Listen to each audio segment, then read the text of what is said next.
where we ducked the nuclear bullet, you may hear nuclear reactor operators claim that nothing will ever go wrong with their expensive technology. But even if something should go wrong, all you need do is evacuate to safety. And then you hear Maggie Gundersen of Fairewinds Energy Education say, in the evaluations that Maggie Gundersen and I and Fairewinds have done, there is not one reactor that we know of anywhere in the world that has an adequate evacuation plan. When you hear something like that, you know that you are in the seat that we all share. Nuclear hot seat, what are those people thinking? Nuclear hot seat, what have those boys been drinking? Nuclear hot seat, the corium is sinking. Our time to act is shrinking, but our activists are linking. Nuclear hot seat, it's the bomb.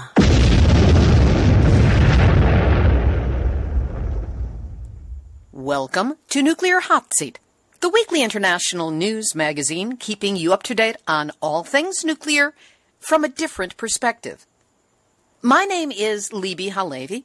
I am the producer and host, as well as a survivor of the nuclear accident at 3 Mile Island from just 1 mile away. So I know what can happen when those nuclear so-called experts get it wrong. This week, we continue our coverage of the impact of recent hurricanes Irma and Harvey on nuclear reactors in Florida and Texas with a trio of interviews. We start with Nancy Foust of Simply Info, who orients us to the kinds of problems that could and did show up at South Texas Project's 2 nuclear reactors in Bay City, Texas, and Florida Power and Light's 4 reactors, 2 each at Turkey Point and St. Lucie. Paul Gunter of Beyond Nuclear joins us again to tell us the latest on what's gone wrong with the reactors, the danger points, and what's being done about it, if anything. Then Maggie Gundersen of Fairewinds Energy Education provides perspective on how the experiences of Fukushima and what we continue to learn from that ongoing disaster in Japan must be used to inform all decisions that we make about our neighborhood nuclear reactors before they are threatened by natural disasters. Plus, numbnuts of the week for outstanding nuclear boneheadedness and more honest nuclear information than Florida Power and Light and South Texas Project combined gave us about their nukes during the recent hurricanes. All of this coming up in just a few moments. Today is Tuesday, September 12, 2017, and here is the week's nuclear news from a different perspective. This week, we again focus the entire program on hurricanes and nukes, which are a really bad combination. Hurricane Irma was definitely not our friend, as it took aim at the entire state of Florida, including 4 operating nuclear reactors on 2 sites, Turkey Point outside of Miami-Dade County, and St. Lucie, up the coast of Florida, and built on a barrier island, which is a fancy name for a sandbar with water on both sides. Despite the claims of Florida Power and Light that the reactors were safe, Turkey Point has historically had problems. From $90 million in damages from Hurricane Andrew in 1992 to the discovery just last year that the reactors had been leaking radioactive contaminated materials into the protected waters of Biscayne Bay for years. Workers at Turkey Point and at FPL's St. Lucie nuclear plant anonymously complained 160 times, that's 160 times, between 2005 and 2011, far higher than at nuclear plants in other areas of the country during that period. However, FPL's policy of retaliation against whistleblowers has prevented even more workers concerned about safety issues from coming forward publicly. The 3 interviews we have today will give you a sense of the dangers posed by Hurricane Irma, as well as some follow-up on Hurricane Harvey and the Texas nuclear reactors. First, we hear from Nancy Foust, Communications Manager and Research Team Member for simplyinfo.org, a not-for-profit research collective that holds and manages the world's largest public archive of data on the Fukushima disaster.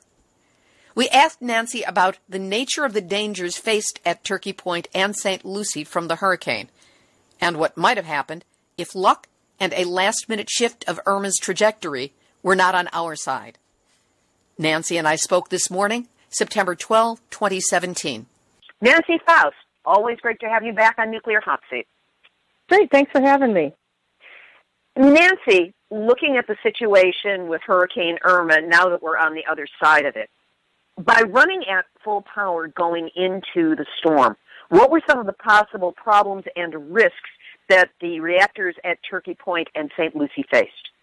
There's a number of different things that can go wrong. The concern we have when they're running at full power is if they do need to shutdown is always the highest risk phase of where they're operating. They're operating at full power in good conditions is usually pretty stable. They can pay attention to what's going on and address things fairly quickly. When you're going into a shutdown, there's lots of things that they're watching. There's more chance that things can go wrong, and then they have to try to address them in the middle of a shutdown. Now, you add in a hurricane on top of that. Now they're addressing a whole bunch of things in the middle of a shutdown, and they're dealing with a hurricane. And the hurricane becomes a bigger problem because you can't go outside and deal with anything. If there's a problem in the switchyard where the electricity is controlled, if they need to go outside to deal with like a diesel generator that's outside or another piece of equipment that's outside that needs to be addressed or get to another building, you really can't do that in the middle of a hurricane. Did we face the possibility of a real risk of a Fukushima-style loss of cooling accident in Florida at either Florida Power and Light's Turkey Point units or at St. Lucie? There's always a risk when you're dealing with having to possibly shut down a reactor or dealing with things that are challenging the systems of a reactor. The pieces of the puzzle that make a Fukushima-type disaster is a complete loss of electricity, which is called a total station blackout, and a loss of access to what they call the ultimate heat sink. In plain English, that's the ocean or the river that the reactor uses for cooling water. If they lose access to the seafront, to those water intakes, and they lose access to electricity, that creates the conditions where you have a Fukushima-type accident. You're suddenly in a desperate situation trying to find any way possible to cool the reactor. And when you don't have power, you don't have access to many of the control systems. And most reactor designs only have about one backup that can run for a short period of time without those two things. And once that stops working, that's when things go into a meltdown. And that's what we saw at Fukushima. With a couple of the reactors, they were able to get these kind of last-ditch cooling systems to work for a while. And then when those died off, they had nothing because they had been unable to restore water from the ocean and electricity. So anytime you get in a situation where things are being challenged, it raises the risk that if something else goes wrong, you could cascade into a bigger problem. And it wouldn't take anything catastrophic to take out the power or take out the ability to cool. Could it be something as simple as a blockage in the intake pump? It can be. There have been various instances where reactors have had to shut down because they've had major blockages into their intake systems for bringing water in to cool the reactors.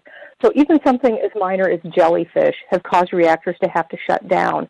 What we worry about when there's a hurricane is that storm surge can get high enough that they have to shut down the water intake pumps because it's either being overtopped by the storm surge or the storm surge is getting so high that it's starting to risk the electrical systems that run those pumps. So that's one worry with a storm surge. There's also always the potential that wind-blown things could potentially hit the pump systems because some of them are in buildings, some of them are exposed. And if you start taking out any key part of that system that runs those intakes, then you can lose water access. And in the middle of a hurricane, there's no ability to go drop a line into the seafront to run a portable pump because you just can't get outside in that point. In addition to the hurricane danger, on Saturday at 4:47 Eastern Time, the National Weather Service issued a tornado warning for central St. Lucie County and specifically stated that 2 thunderstorms capable of producing a tornado were located over St. Lucie Nuclear Power Plant. What was the additional danger that was faced during that period of time? The way they look at the danger risk to a nuclear power plant, they'll look at things like wind speeds, and at a certain wind speed, they start worrying about blown projectiles, pieces of equipment, anything that's getting pulled up by either a hurricane or tornado that can be thrown around. And the power companies like to talk about how safe the containment building for the reactor itself is, and that it can withstand things being thrown around by a hurricane or a tornado. What they don't talk about is all of those support systems around the plant. And those are what you really worry about when there's a hurricane or a tornado that may hit a facility. It can take out the incoming power. So there's the electrical towers that bring the power lines into the plant and the switchyard that controls the power coming into the plant, and that's what's needed to keep all the emergency systems running. So you worry about damage to that from the winds. Any other support system, the electrical that runs between different buildings. Sometimes there's pumps on the outside or other equipment that's exposed, and you lose that, then you lose that part of that safety system. So that's what we worry about when there's high hurricane winds or a tornado that's challenging a plant site. Always great having you on the show, Nancy. Thank you so much. Great. Thanks for having me. Nancy Foust of Simply Info. Next, we again talked with Paul Gunter, director of the Reactor Oversight Project for Beyond Nuclear. He and I spoke yesterday, September 11, 2017, and Paul had just come from a meeting at Nuclear Regulatory Commission headquarters in Rockville, Maryland. He wasted no time getting into the issues. One of the things that I did want to talk about with you is the concern that when Turkey Point Unit 4 scrammed, they did dump a tremendous amount of steam generator steam into the atmosphere. And that's an extreme event in itself. It sounds like a jet aircraft flying over, but it also probably released tritium into the atmosphere with that event. And we've seen that before. The NRC and industry will always discount tritium as a no-never-mind kind of radioactive isotope. We don't. We take issue with that. And these kinds of events, as is noted in this morning's event report that the U.S. Nuclear Regulatory Commission did put out, they basically stated that, at the very end, they said there is no known leakage, primary to secondary steam generators, tube leakage. But for them to even raise the issue that there's no known leakage in this steam dump that they did in the atmosphere, it raises a red flag. Because that tritium, without question, there was tritium in that steam release to the atmosphere on Sunday. And how do you know that there definitely was tritium in there? Because it's very difficult to contain tritium, because tritium is a radioactive isotope of hydrogen. Hydrogen will permeate concrete, it will permeate steel. It's in high concentrations in the primary coolant loop on these pressurized water reactors, and it's very likely that when they dumped the steam from the secondary side of those steam generators, if you understand how these things operate, in our mind, no doubt there was tritium released to the atmosphere during that steam dump. The whole scram that occurred was precisely what we were trying to suggest that industry and the Nuclear Regulatory Commission avoid by putting these reactors into cold shutdown in advance of Hurricane Harvey and Hurricane Irma. And they did put Turkey Point Unit 3 into shutdown on Saturday in the advance of the arrival of Hurricane Irma. Florida Power and Light made the decision to operate Turkey Point Unit 4 at 100% power throughout this extreme weather event. Now, Irma did shift to the west, and so it went up the Gulf Coast instead of making a direct hit on Turkey Point and St. Lucie, which are on the Atlantic coast. But it was big enough that our concern then and now is that this extreme weather event very likely caused an instantaneous blip in the grid system. They didn't lose off-site power to Turkey Point, but very likely they had what's called a perturbation, which caused a brief, a split-second interruption of power to the Turkey Point unit that was operating, and that very minute disruption essentially caused that unit to scram. That split-second glitch in the electrical grid system very likely is what's responsible for Turkey Point Unit 4 to scram. Now, there's some debate, even within the NRC right now, whether that was a manual scram by the operator or whether it was an automatic scram triggered by this event. So the NRC is really disputing within itself right now. But again, our concern is that when you scram a reactor, it's like hitting your brakes on the interstate. It is a violent maneuver that tests the integrity of a number of systems as you drive control rods into this super hot reactor, and then you have this tremendous amount of heat from an operating reactor going from 100% fission down to zero power. You've got to deal with that heat, and that's what they dumped into the atmosphere, was the steam, tremendous amounts of pressurized steam, over 1,000 pounds per square inch in the reactor, but that's generating tremendous amounts of steam in the steam generators that powers the turbine, and it was that turbine side of the steam generators that they dumped into the atmosphere. Now, they're claiming there was no leakage between the primary and the secondary, but we simply don't buy that, given how tritium can permeate steel. So it is a concern.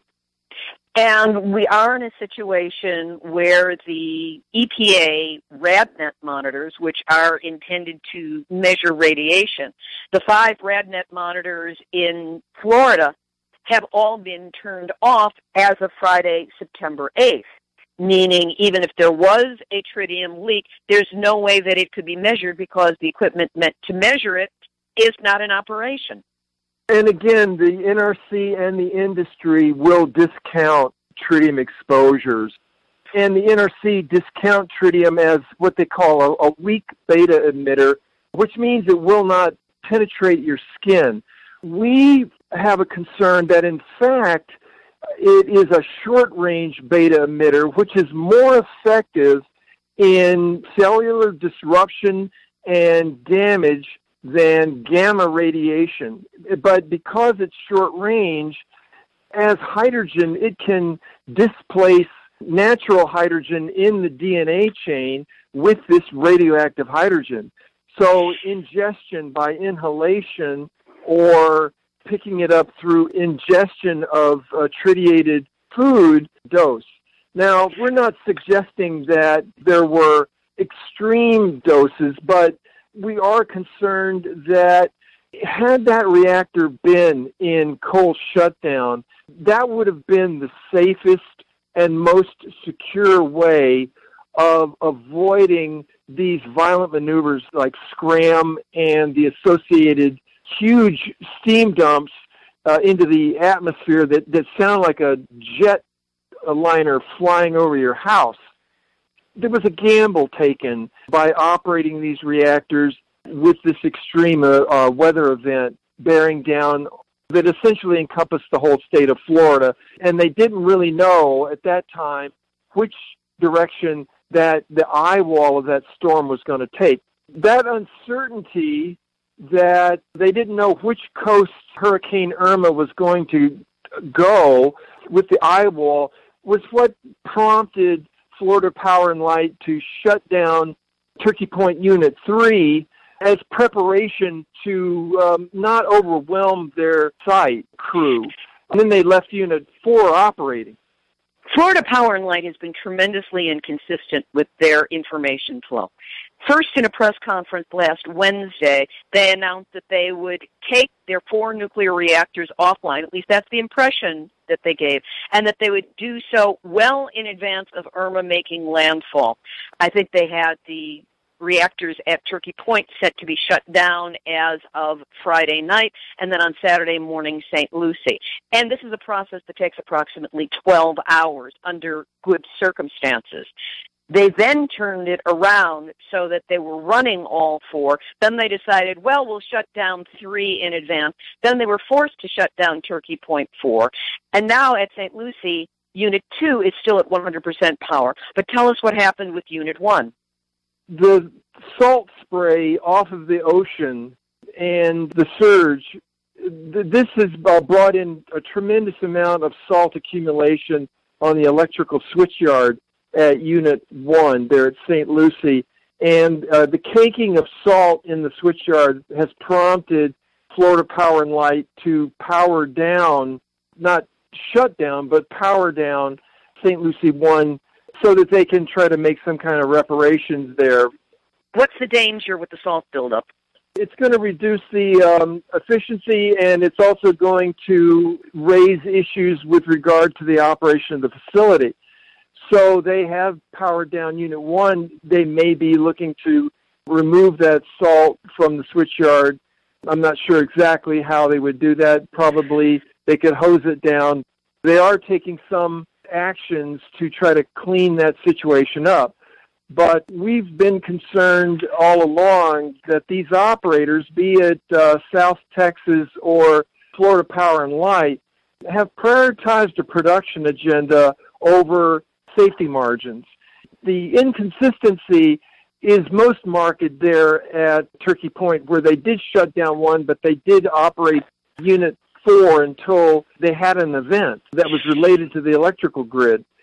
Paul, this raises the major issue for me, and that is, why is the NRC not the one calling shutdown? Why does it remain in the hands of the utility, be it South Texas Project for Harvey or Florida Power and Light for what we just experienced with Irma? Why are the utilities allowed to make their own decisions about this without any kind of regulatory or government input?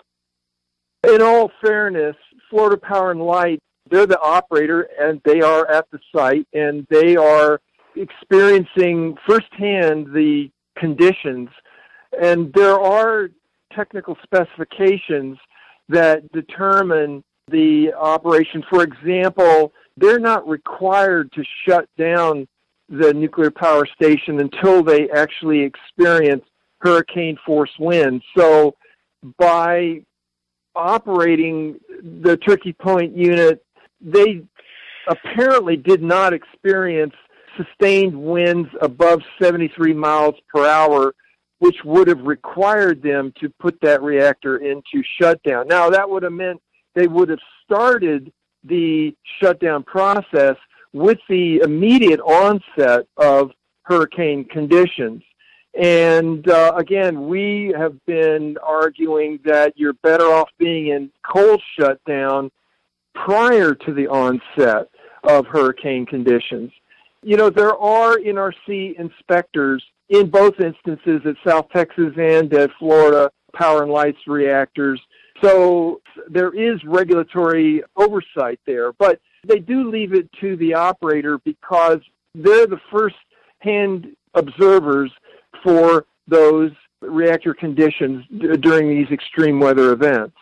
It just strikes me that there are other concerns for a nuclear plant operator, for the utility, that they are there to make money, and perhaps that skews their perspective on it, as opposed to having a blanket statement of, okay, you hit 73 miles an hour as opposed to sustained. And I don't know if anybody has defined how long the wind has to be sustained at 73 miles an hour before it counts. Well, it can't be just a gust of wind. I don't know how long of duration the wind must be sustained, but I would say it's on the order of minutes as opposed to hours. But, you know, Libby, I agree with you that the reason we're advocating for advanced shutdown to put these reactors in their most stable and safest condition. The whole issue of public safety is not just determined by plant conditions during these extreme weather events. A hurricane has a much broader impact on the entire emergency planning zone. These radiological reception centers that are located miles away from the reactor, you can have hurricane conditions make emergency routes impassable or can destroy the radiological reception centers that are responsible for receiving evacuees and part of the decontamination process. Given these impacts of a hurricane can be far and wide-reaching, we believe that the full impact of the hurricane, not only on plant conditions, but on the conditions within the emergency planning zones themselves, has to be taken into account in terms of what power levels, shutting these plants down in advance, how that contributes to maximizing public health and safety. And it raises the question, how much can we rely on the utility to operate primarily in the interest of public health and safety when there's the possibility of dollars to be made, because that is their primary goal, is to make money off of their extremely expensive facility. What I want to do now is shift this a little bit. You were physically at the NRC this morning, and this was on a long-standing meeting that was unrelated to the hurricane. But was there any sense of a shift in the atmosphere there or concerns of people? Was Irma a topic of conversation at the NRC building when you were there this morning? There were a number of side conversations leading up to the meeting where, NRC personnel have their own relatives there in Florida on both coasts that reflected their concerns. I will note that the beginning of this morning's meeting, though, however, on September 11th, began with a moment of silence for the 9/11 victims from the attacks on the World Trade Center and on the Pentagon.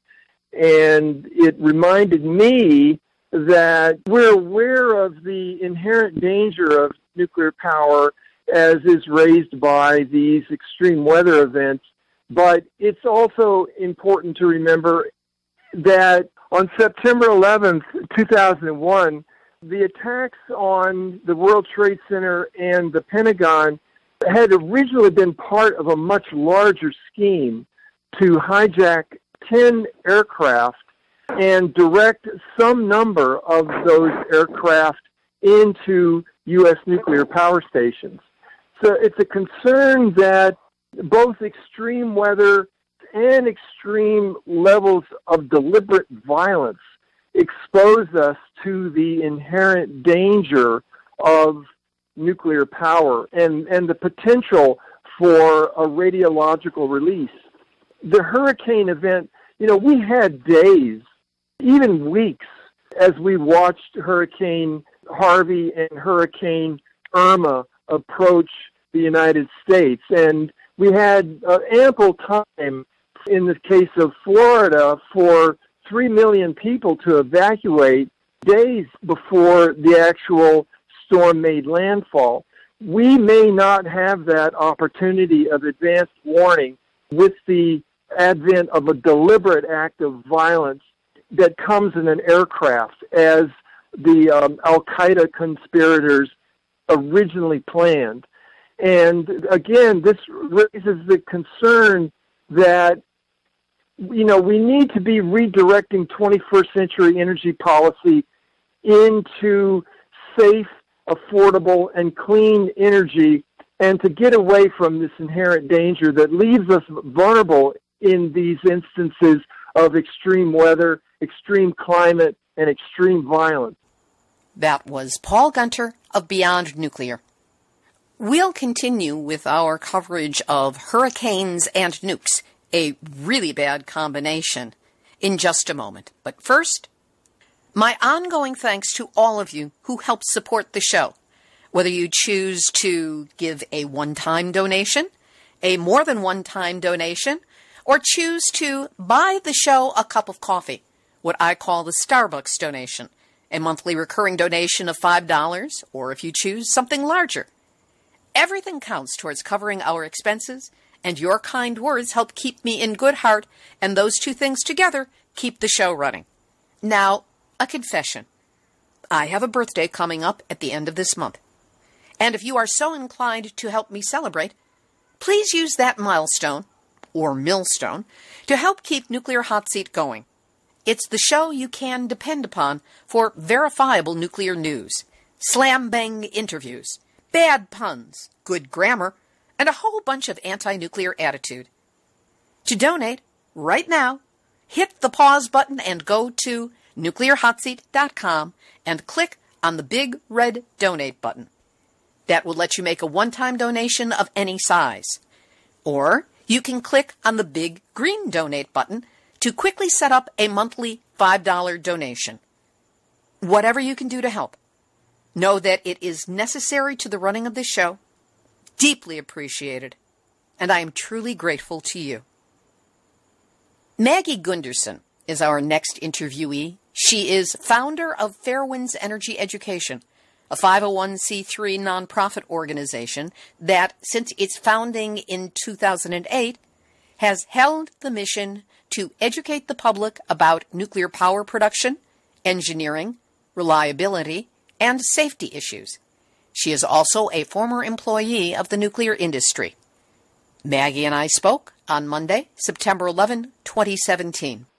Maggie Gundersen, great to have you here with us on Nuclear Hot Seat. Thank you for inviting me. What is the current situation at South Texas Project, 2 nuclear reactors near Bay City, Texas? As I understand it, at this current point in time, there were no extensive ramifications from the hurricane hitting the South Texas plants. If there has been some kind of significant issue, I have not been able to find any record of that with the NRC. I'm sure that will come out in time. When Hurricane Andrew hit Florida in August of 1992, it did more than $90 million worth of damage to the Turkey Point plants. Was that known immediately after the accident or only after there had been a chance to evaluate the property? That was only known later after they did the evaluation. So looking at South Texas Project with their 2 nuclear reactors, both of these nukes ran at full power throughout Hurricane Harvey. And the nuclear industry is claiming that as a great victory because look at how reliable nukes are. To your way of thinking, from your perspective, how smart was it that they ran both reactors at full power for the entire extent of the storm and the following flooding? It was incredibly stupid.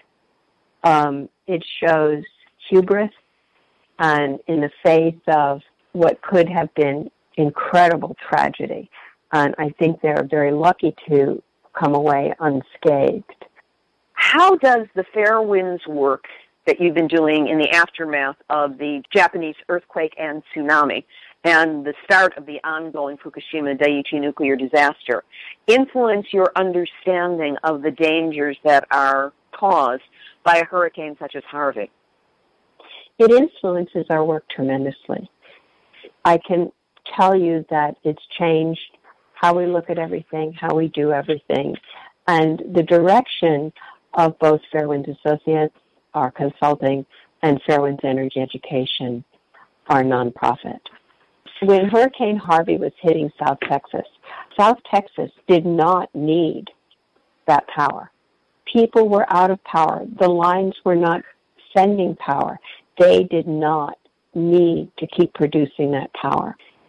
When a nuclear plant is operating in the midst of such a disaster, there's the risk of loss of off-site power. It's called a loop, L-O-O-P.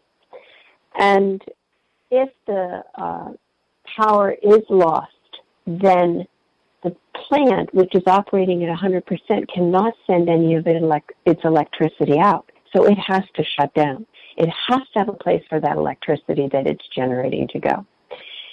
To shut down in an emergency situation like that is a hard shutdown. And the NRC itself, Nuclear Regulatory Commission itself, has said that there's a 50% greater probability of a meltdown due to the forced closure during a loop, because it makes the diesels have to kick in. And the diesels are operating then, so you're always at a higher safety risk that the diesels won't operate correctly.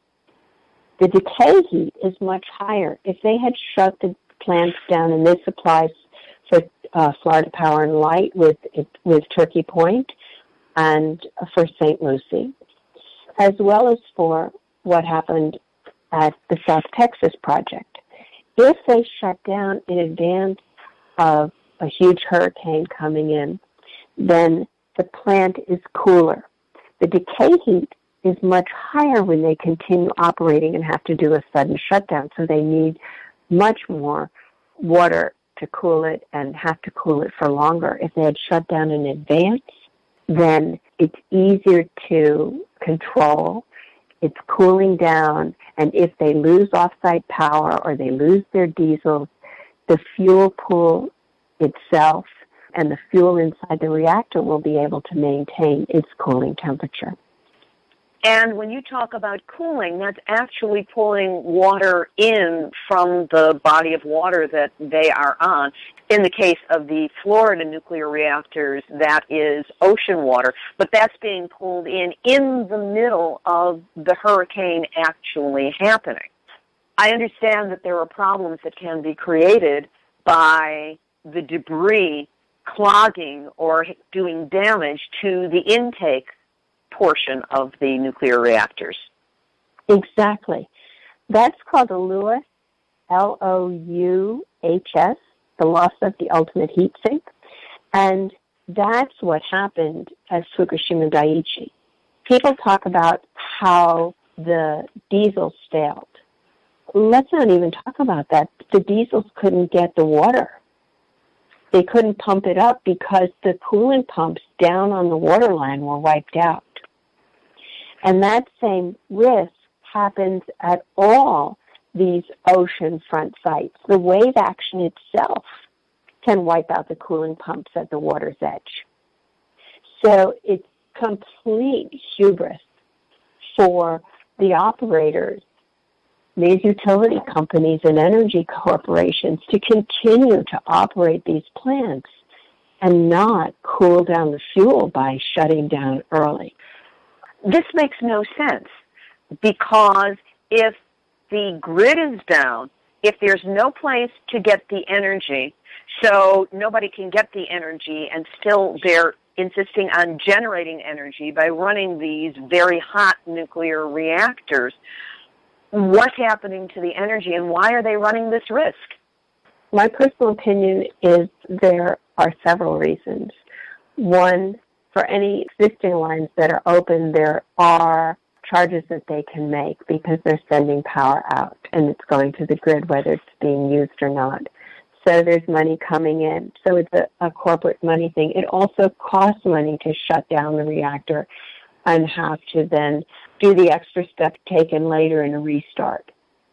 So I think the main point is money. And we've noticed continuously that people at the top do not comprehend the mechanics of how the reactors themselves work.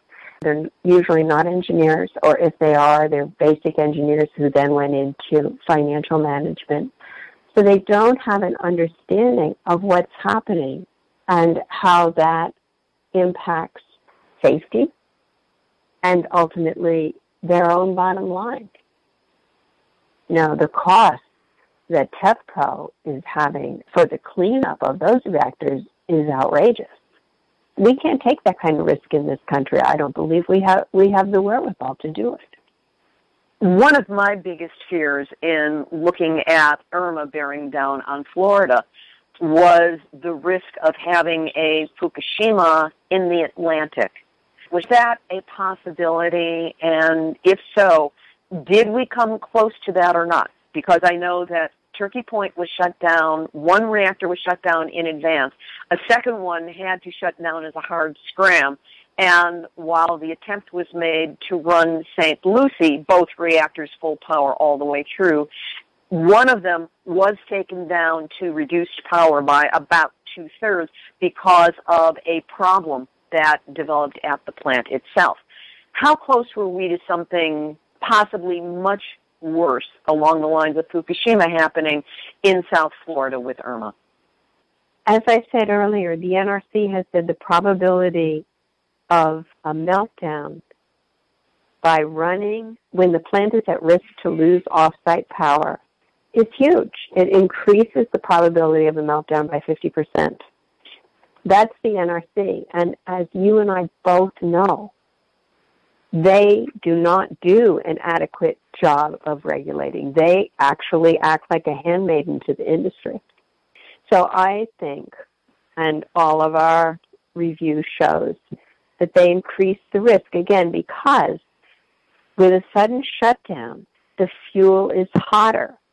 If they had shut it down 24, 36 hours earlier, even 48 hours earlier, that gives the fuel a chance to cool before there are any additional risks or burden put on. And then that allows them to be really well prepared for the loss of the ultimate heat sink and be able to control the decay heat. When the earthquake happened at Fukushima and the cooling pumps on the water's edge were destroyed, there was no way to cool the reactor. If you've already cooled for 24, 36, 48 hours and allowed the activity going inside the reactor to cool down, the heat generated in the reactor itself is less problematic. And so the diesel should be adequately able to handle that, and the water could be recirculated. Excuse me. This stuff devastates me on a regular basis. There's another danger that I have not heard addressed, certainly not adequately by the powers that be, and that is the limitations of the ability to evacuate, especially given circumstances which can go south very quickly at a nuclear reactor. The limitations are very evident in what happened at Fukushima Daiichi, what happened in South Texas, and what is happening now and has been ongoing in Florida. There are no reliable evacuation plans. And since these plants were built, and most of the evacuation plans were created when the plants were designed, they haven't taken into consideration the increase in population, changes in demographics, any of those issues. Let's look at South Texas. The water came in so quickly that everyone was overwhelmed. All the rescue facilities, the highway flooding. I mean, you can just look at the pictures and see how deep it was. And entire cars floated away. Houses floated away. So no one could go anywhere. Now, if you add into that radiation escaping from a meltdown, which South Texas increased the risk of dramatically, where would people go? How would they go? They couldn't. So now let's look at what happened in Florida. Governor Scott ordered an evacuation of particular areas. I've spoken to people personally who moved, who did that evacuation or tried to do it. Some of them had to go home, and some of them were just stopped in their cars hoping for the best, which where they were when it got reduced to a Category 1 in that area. I hope they're well. I haven't heard from them. But here's what happened. They didn't turn all the highways in one direction, so people couldn't just go away from where they were. There were tremendous traffic jams. Gas stations ran out of gas. Even when people stopped at facilities to use them, there was no water left. There was no food to eat. In most places, because those workers had to leave too, there was no one even operating anything.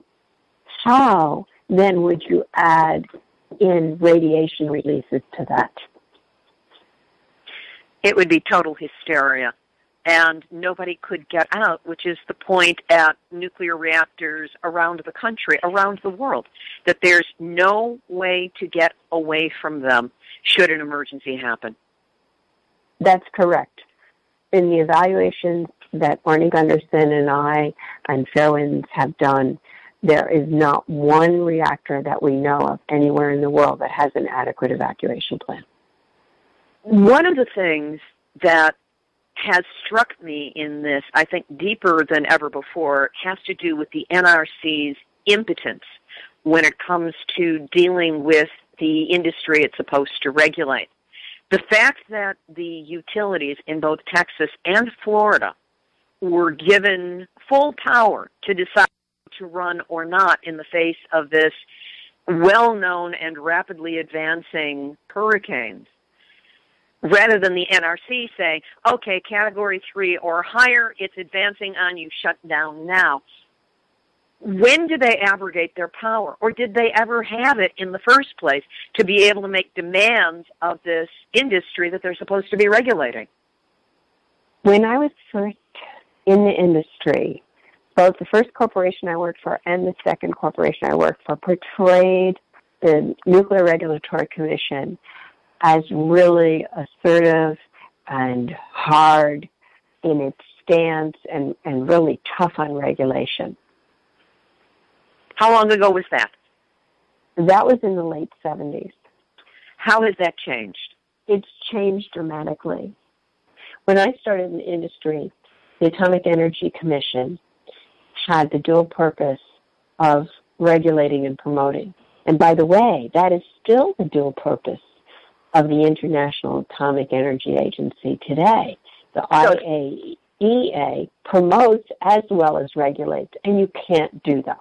It's playing both sides of the same coin at the same time. Exactly. And I think that's further complicated when I first started working with the NRC. Even though they were supposedly just the regulator, most of them were the same people who had worked for the AEC, Atomic Energy Commission. So they changed hats, but they still had the same training and mindset, and that has carried through. In 1982, Congress started really reining in the Nuclear Regulatory Commission. They wanted to push for their personal agenda and more nuclear power. I mean, 1,000 plants were originally planned across the United States. So that issue is when the 1976 founded NRC started already in the 80s being cut off at the knees as a regulator. And that has led to their current inability to make the necessary demands on South Texas Project or Florida Power and Light to shut down the nuclear reactors in advance of the hurricanes. Now, STP is saying, oh, we're fine. You know, nothing bad happened here. We only had winds of 30 to 35 miles an hour and we had no flooding. When just down the road in Bay City, they had over 10 feet of flooding, and we had satellite pictures showing the flooding on STP site, including the roads in both directions. So what will it take for the Nuclear Regulatory Commission to have or assert or attempt to assert that kind of power in the future? I think it'll take one of three things. It'll take the citizenry really objecting and pushing back and saying, this is intolerable. We have to fight for our lives in our communities and our health and our safety. And it will take a change in Congress because the current Congress really supports the industry, as does the new president's administration. Fairewinds and Maggie Gundersen are very well known for their work on Fukushima, and especially the kind of testing of materials that are being found there to discover what the radiation levels actually are, which are impossible to get from the Japanese government or any official bodies over there. How does the work that Fairewinds is doing with Fukushima relate to South Texas Project, Florida Power and Light, and the aftermath of these two hurricanes? Most recently, the Science of the Total Environment journal published a peer-reviewed article by Arnie and Dr. Marco Kaltofen from Worcester Polytechnic Institute. And they have looked at what's happening in Fukushima and what the damage is from these meltdowns that were caused by a natural event and then man-made mishandling of that event. This journal already is in the 97th percentile of one of the most reviewed journal articles ever. And what they're finding is that no matter how much cleanup is done, the radioactivity is appearing in dust, minute particles of dust that people breathe in or ingest. And it's traveling everywhere. It's in Japan, it's migrating throughout Japan, and areas that have already been designated as clean show up recontaminated by that dust. We don't want that here. And yet, every one of these reactors that operates during a hurricane or a flood or the tornadoes that are more frequently coming across the country, every single one of those increases the risk that we will have a meltdown. And on that, the NRC says more than 50% increases the probability. What are we doing? Our lives, our children, our family, that's what we have to put first. This radioactive waste is not just around for 5 or 10 or 15 years because of the half-life involved. We're talking about 300 years contamination of a minimum, at a minimum to these areas. The radioactive isotopes that are released are bone seekers and muscle seekers and cross the placental barrier. I don't think these are risks that we can afford to take. Of course, I agree with you completely on that. And that risk was taken quite blatantly in the name of money or machismo or image or testosterone or who even knows what the reason is, but no reason is good enough. I agree with you 100%, LaBae, and I'm just counting blessings today that nothing worse happened. Maggie Gundersen of Fairewinds Energy Education. We will have links to 2 recent Fairewinds papers, Hurricane Season and Atomic Power Reactors, how timely is that, by Maggie Gundersen and Ben Schulman-Reed, and a direct link for you to download the peer-reviewed study that Maggie mentioned in the interview. It is co-authored by Arnie Gundersen of Fairewinds and Dr. Marco Kaltofen of Worcester Polytechnic Institute. It was published in the scientific journal Science of the Total Environment and is called Radioactively Hot Particles Detected in Dusts and Soils from Northern Japan. The links will be up on our website, nuclearhotseat.com, under this episode, number 325. Here's today's final thought. The thing about nuclear reactors and hurricanes is not that nothing catastrophic happened and that the nuclear reactors kept running through the hurricanes, rah, rah, rah, as the industry would like you to think. The point is that the nuclear industry, the operators of those nuclear reactors, took risks with all our lives and futures. Risks that with just a little change in circumstance, in wind direction, in storm surge, could have turned out very different, and not in a good way. Who are these people? And why do we let them get away with it? Why does the NRC let them get away with it?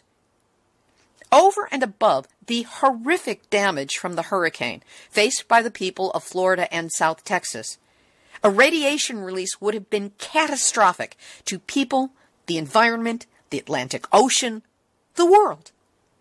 These nuclear so-called experts are playing games of chance with our lives, our futures, the future. And I, for one, don't like their odds. This is technology that has the potential to create damage from which we will never, ever recover. How dare they? You don't need a storm surge if the water intake passages get blocked and the pumps stop working, or the grid power goes out and the backup diesel generators fail, or they don't fail, they run, but then they run out of fuel and no more can be gotten through because the roads aren't cleared in time. Then what? Fukushima in the Atlantic? That's the game they were playing. And they have no right to do so. No one does. The nuclear industry should not be allowed to have their fingers on the slow motion button to nuclear disaster, ending the future not with a bang, but with a very slow, over generations, but not that many of them, whimper. You know? How many times will we be forced by this industry to attempt to beat the odds and duck the nuclear bullet before it ricochets back and hits us smack between the eyes? I don't want to have to know. So cut it out, guys. Just cut it out. Now. And NRC, do your job. Don't make me come there after you. This has been Nuclear Hot Seat for Tuesday, September 12, 2017. Material for this week's show has been researched and compiled by nuclear-news.net, deunrenard.wordpress.com, capecodtimes.com, and ace reporter Christine Legere, Mainichi.jp, Newsweek.com, Julie Wirt of Radiation Watch on Facebook, the self-hating cubicle drones at World Nuclear News who traded their souls for a paycheck because they didn't have the guts to pursue their own writing dreams, and that's why they write for World Nuclear News.